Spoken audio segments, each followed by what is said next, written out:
We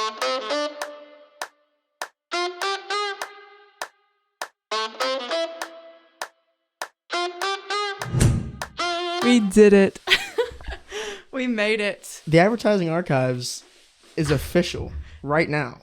Yeah. It's going on. So yeah, this is crazy. I mean, we've been talking about this for weeks now, and now we're sitting here, and it's We have been talking about this for months. Seriously. It's crazy. And I'm just so excited because I've always wanted to do a podcast. And while I wasn't thinking I'm going to do an advertising podcast, I mean, we're still going to be interested in it, I feel like. Definitely in our wheelhouse. It's got to be. We're here now. Do we look silly with the headphones? I feel like I do. I feel like I have a Krusty Krab hat on, so regardless, let's hop on into this. Okay. But I do want to say how crisp this is. Anybody that's never done a podcast, this is just crazy. Just crazy. Like everything, it's just so crazy. So anyway, here is episode 1 of the Advertising Archives. We chose to do State Farm. Basically, what the Advertising Archives is we're just going to kind of analyze the nostalgic brands of the past, kind of going over their successes and failures, kind of going over the evolution of their campaigns with their particular market. And why it's nostalgic for you. Oh, dude, yeah. I really couldn't say that any better. Nostalgic for you. Exactly. I feel like it's a part of us. Like branding and advertising in general. Just like, but, so. Oh, you know what we didn't do? What? Tell people our names. Yeah, that's right. All right. Well, my name is Adam Rapier. I am a senior, about to graduate in May from the University of Mississippi, what we call Ole Miss. This is my co-host, Ansley Reeves, and I just graduated from Ole Miss in May of 2022, and now I'm doing some video editing for an advertising agency. Tell it how it is. You have a job. You have a job. I'm employed. I'm a senior here, president of the advertising club. If anybody's interested, come see me. Yeah. And maybe you could get your own podcast. Who knows? Who knows? So yeah, we kind of just wrapped up that. And then lastly, we wouldn't really even have this podcast platform if it wasn't for Gino Schellenberger. Yes, shout out Breaking and Entering Podcast. Shout them out. They're giving us our own platform to speak on, giving us a little student network. It's surreal. So. And also just giving us a push to go for it. Because you can do anything on your own, but like sometimes you just need that extra little. Yeah, an avenue to go down, open that channel up. And so we love you, Gino. You're the best. Yeah, what up?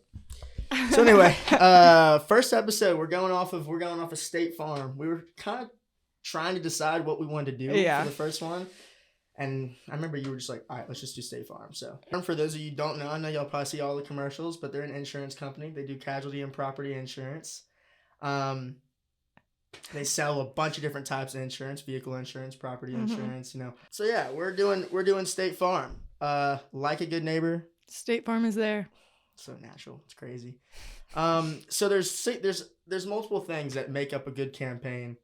There's the external, internal factors. There's brand love. I'm just gonna touch on successes. I'm not getting really close to the mic. My bad, guys. That's successes, failures, missed opportunities, campaign evolution, external, internal factors, and then just kind of some insights that me and Ainsley had. Do you want to just go through the list of what that looks like for every brand? Seriously. So, I mean, you're going to have your niche markets, but the big ones are the competitors. So if we're talking about State Farm, who are the State Farm competitors? We're talking about Farmers Insurance. Allstate. Yeah, Progressive.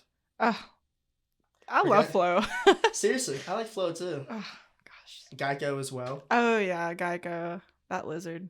That's a lizard. It's actually a gecko though. And I was reading online that they call it Geico. They have the gecko because people used to call it gecko. Yeah. I was like, what? I would look at it and call it Geico. That's such an interesting insight. I did not know that. No. Yeah, because they have cool like ideas. Like, okay, so when I was doing some research, Allstate, like, you're in good hands. Apparently, like, the owner of Allstate, or like one of the top reps, like in the 70s, his daughter was like super sick and was dying. And then the doctor was like, don't worry, I'm having a specialist come in.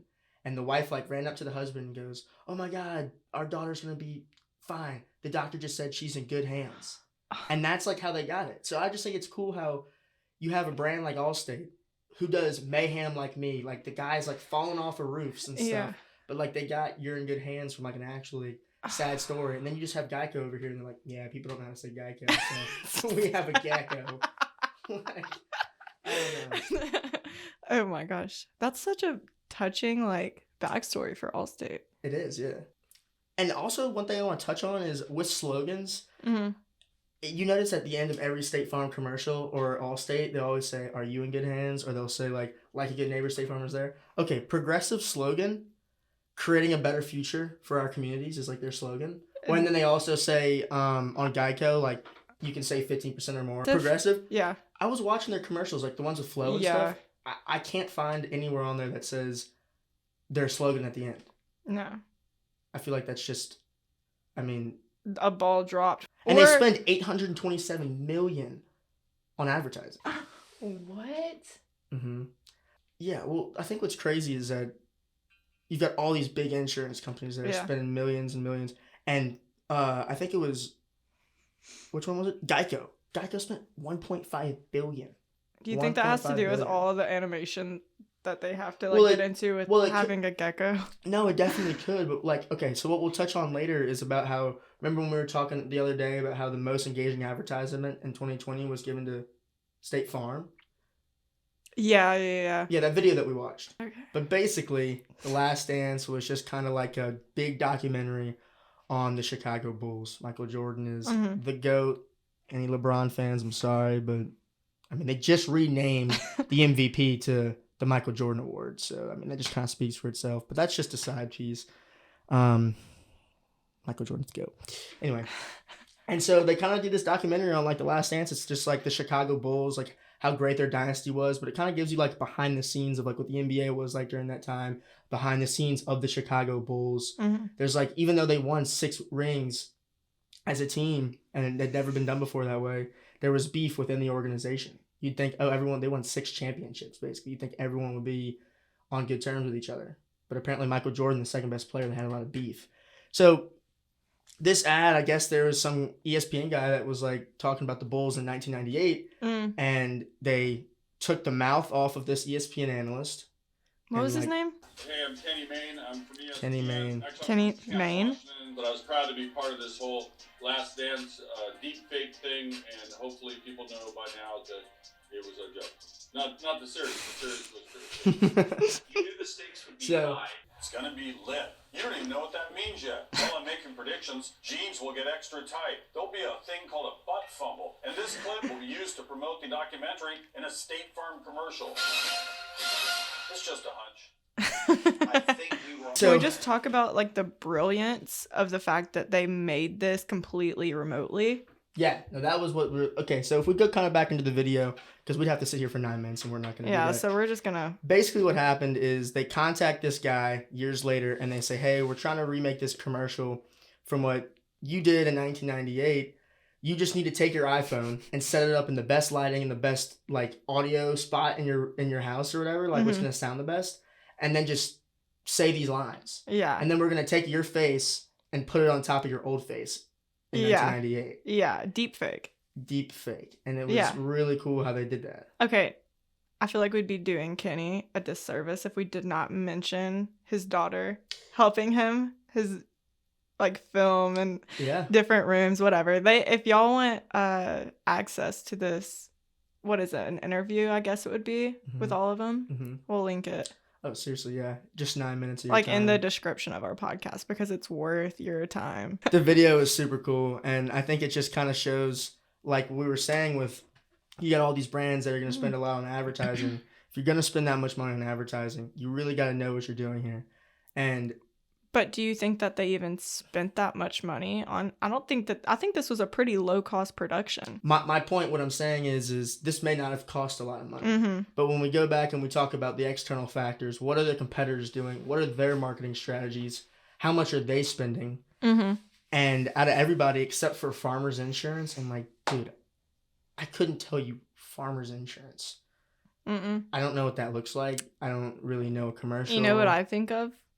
I don't Another slogan. You don't have to be lonely at farmersonly.com. My tone wasn't as good as yours, but yeah, I get what you're saying. That's a dating app, thank you. Right? Yeah, for farmers. So city folk just don't get it. That commercial might not have cost a lot of money, but what I'm trying to get at is outside of Farmers Insurance that spent like $87 million in advertising, all the other Allstate, Progressive, Geico, they all spent way more money, right, significantly more money right, than State Farm did. But who got the most engaging advertisement of 2020? State Farm did. Yeah. So how did they do it? What sets them apart, you know? The big thing I think that sets State Farm apart from everybody else is their relatability and their ability to really hone in on brand love. And that's one thing, if you're going to be a successful campaign, is that you have to have is brand love. And we found that there were 6 things that went into brand love. Consumer brand engagement, consumer brand connection, which is relatability. Building trust. Customer understanding. Corporate social responsibility. And nostalgia marketing. Which is what we're all about at the Advertising Archives. Exactly, nostalgia marketing. It's really cool. We're bringing it back. So the success is if you can build off of those 6 key components, you're going to have success. And a lot of the guys, like I think Geico and all them, they did. Yeah. But State Farm really stands out. I think one thing that they did was, if everyone doesn't know, let's go ahead and go on YouTube and watch it. Doesn't matter. You do that for me? Really? Yeah, I'd like that. Who are you talking to? It's Jake from State Farm. Sounds like a really good deal. Jake from State Farm at 3 in the morning? Who is this? It's Jake from State Farm. What are you wearing, Jake from State Farm? Khaki. She sounds hideous. Well, she's a guy, so... Relatability is the biggest thing I find. And they honed in on that in 2011, because interesting fact that we now know is that Jake from State Farm in 2011, his name is Jake Stone. He's not even an actor. Yeah, he was just a representative. Named Jake Stone. And the reason they couldn't bring him back was because he's a real He's like, dude. I'm busy. I'm sorry, man. He said, I work a 9 to 5. Well, I guess, is this a 24-hour service? Because he might not even be at State Farm anymore. I think he was just living his life. Really? So the new State Farm, Kevin Miles. Okay. He is the Jake from State Farm, but he's Kevin Miles. He's an actor. I want to know where Jake from State Farm is now. Okay, well, laptop right here. So where are they now? As he explained in a follow-up to his brief stint of fame, I'm just putting on my khakis one leg at a time. That's kind of funny, actually. That's honestly beautiful. But by the time someone tracked him down for an interview, Jake no longer worked for State Farm as an insurance agent. He'd become a seasonal city employee in a local town and continued working as a bartender. What? Yeah, dude. That's crazy. Wow. No way. Well, honestly, while we're on this, because obviously I want to see what other people are thinking. If anybody ever listens to this, what about our TikTok trends that we're thinking about starting? Okay. Do you want to hit him with it? I think that we could just go up to random people dressed up in a red shirt and khaki pants. He wants us to dress up in a red shirt and khaki pants. And I will say it's a little bit triggering. Do you not like khakis? Absolutely not. On me, personally. Okay. Well, then I can just wear the khakis. Yeah, hey, I'll be the videographer. Okay, yeah. So, anyway, I'm going to go up to random people and just say, hi, I'm Jake. And just see what kind of reactions they get. Yes, dude. That's what I'm saying. Yeah. Or... Well, I just remember in the car, you were like, you're about to get racered. Oh, yeah. Well, so we want to do Old Spice as one of our episodes. And there's one where Terry Crews is, like, about to go shave off his beard. And, like, one of his actual beard hairs is him, but smaller. Terry Crews. And he's like pushing away the razor. He's like, no, I'm not ready. You're about to get shaved. So I think it'd be funny to go up to people when we do like an Old Spice one and just be like, no context, but you're about to get shaved. And, you know, they might punch me. I don't know. But it's for the content. So, you know. So are you willing to take a punch for this TikTok? No, but I'm willing to take a punch for the Advertising Archives. Aww. So, yes. For you guys. The Advertising Archives, it's our baby. We're starting it from the bottom. Literally. So anyway, sometimes there's nowhere to go from that. Yeah, never mind. So anyway, so obviously to get back onto what we're talking about, the external factors is what your competition is doing, their marketing strategies. Obviously, if you're in like a niche market, how are you going to have a target audience? Because what you know about advertising, especially in our majors, we're both in integrated marketing communications, is you learn that to really get a strong following, you understand that you can't target everybody. You really want to do this thing where you create a tribe.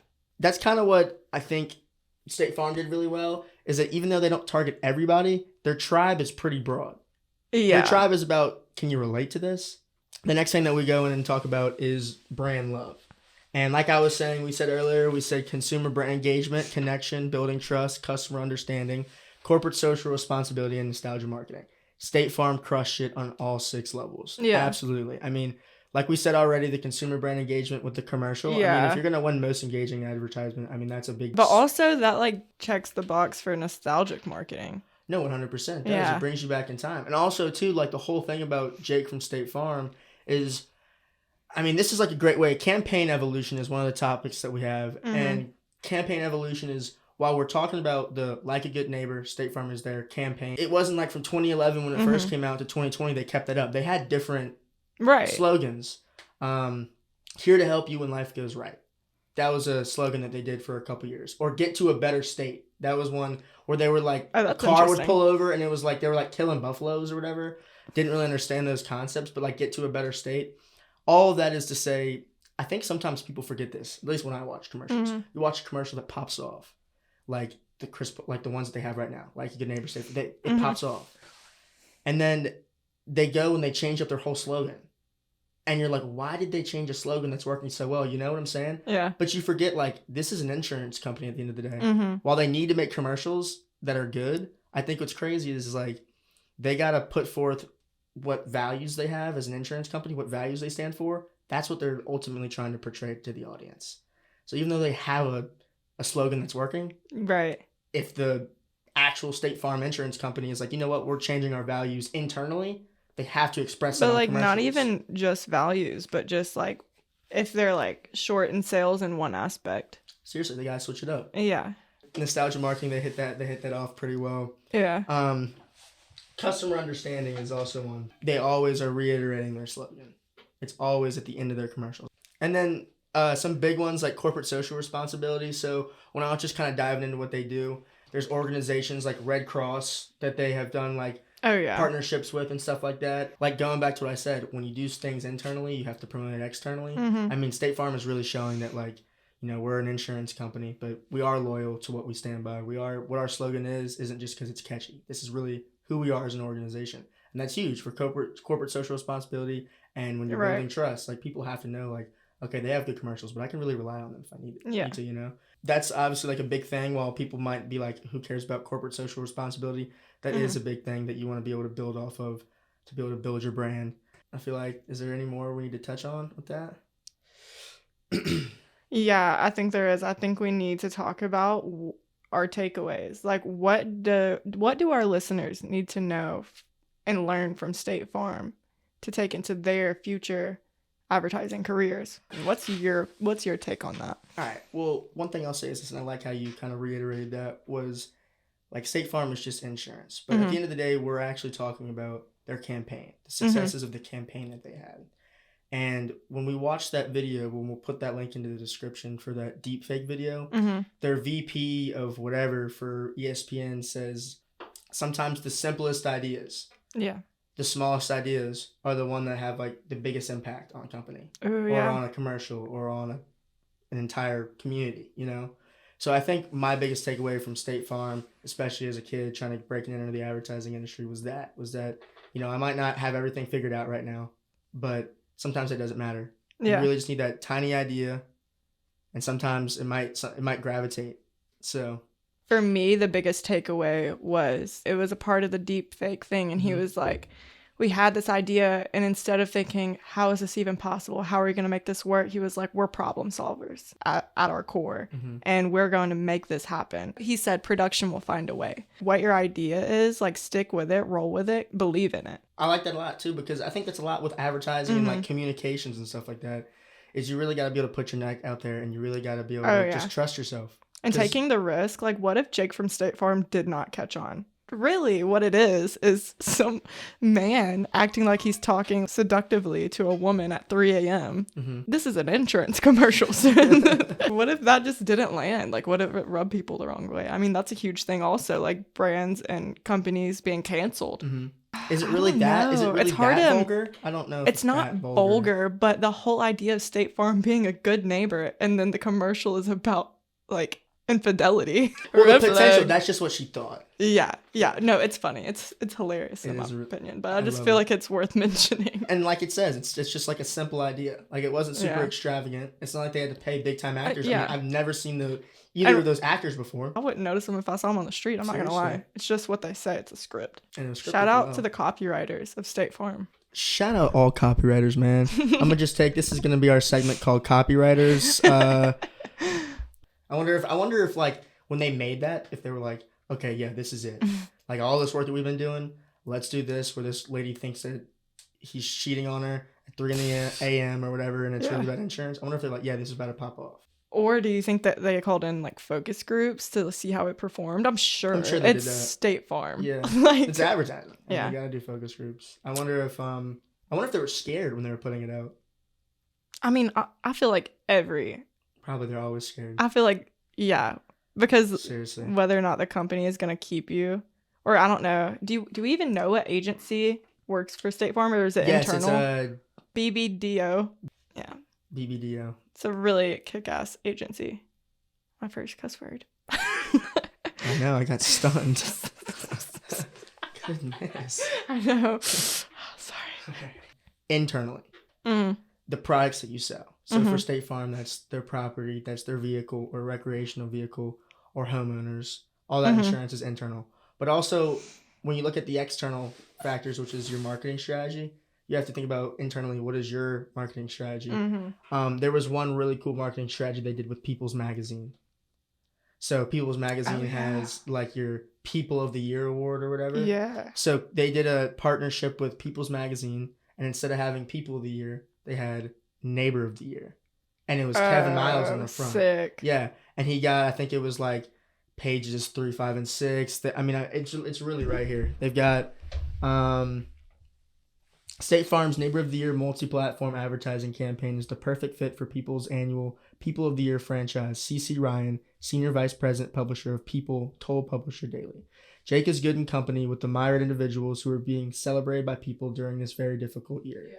The campaign with State Farm will span print, digital, and social platforms to drive brand awareness for State Farm and its surprisingly great rates theme.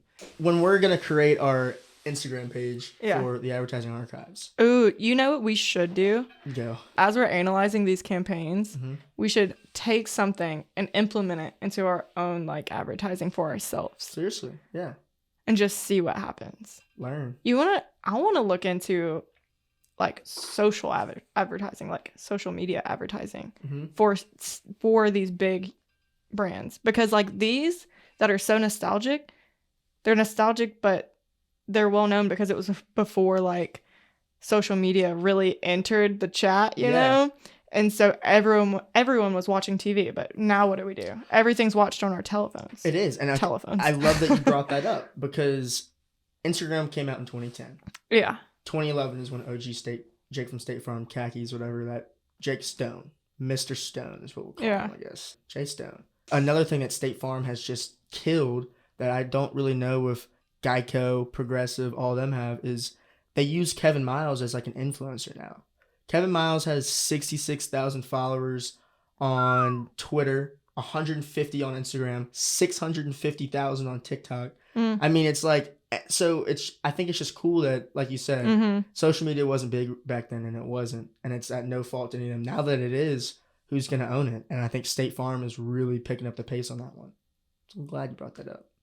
I know we keep bringing up relatability, but also when you find your avenue of success, you got to keep going down that path. And State Farm has done, when they did People's Magazine, they go on platforms where it's big into sports. They're huge. I mean, State Farm is like sports.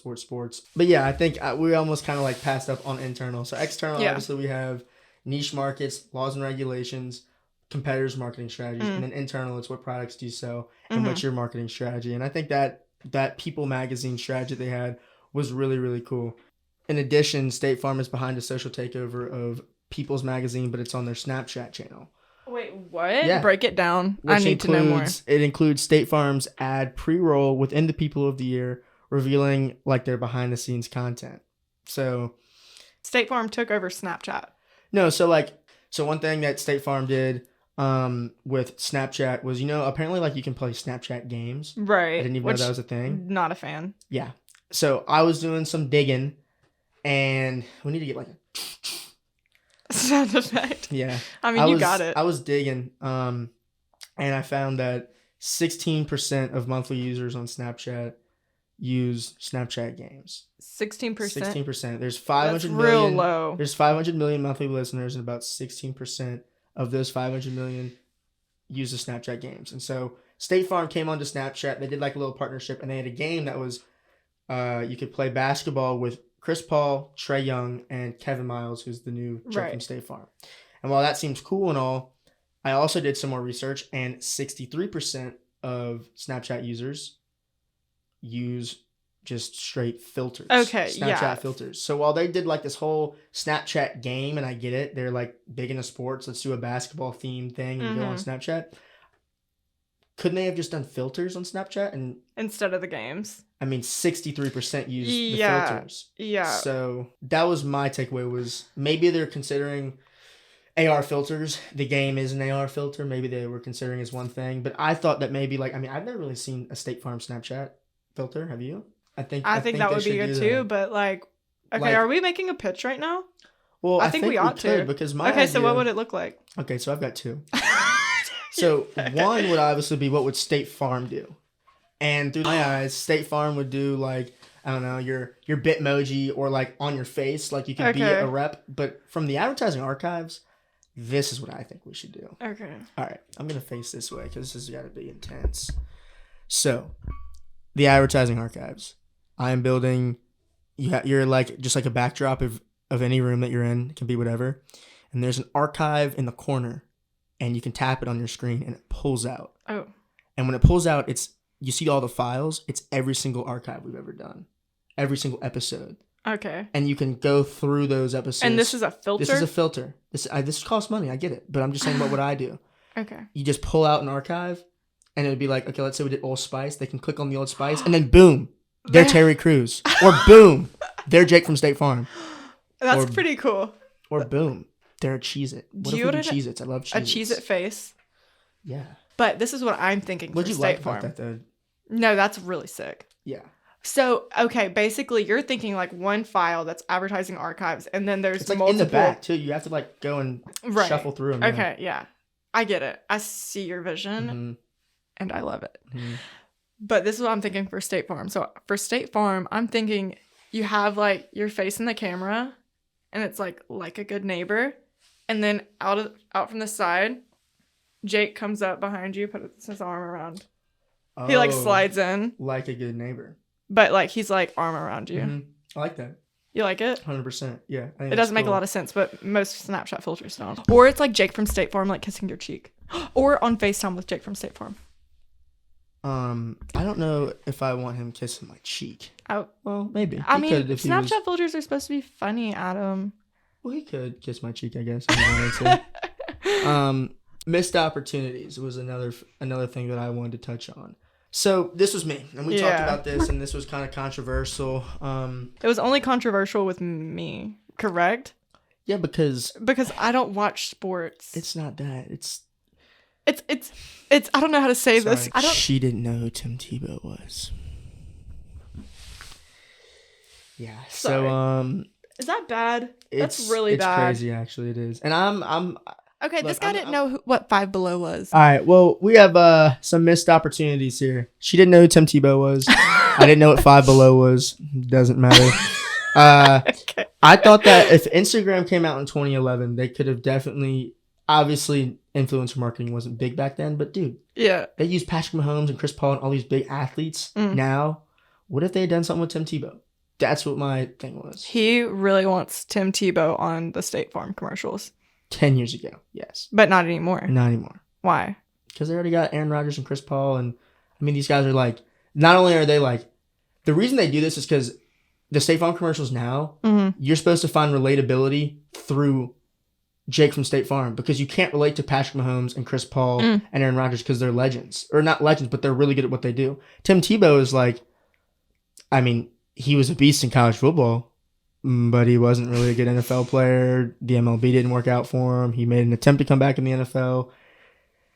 Tim Tebow, you're great, but it's just, I mean, it just wouldn't really make sense. I mean, people would be like, yeah, I could probably take an ice bath like Tim Tebow, but they can't take an ice bath like Patrick Mahomes.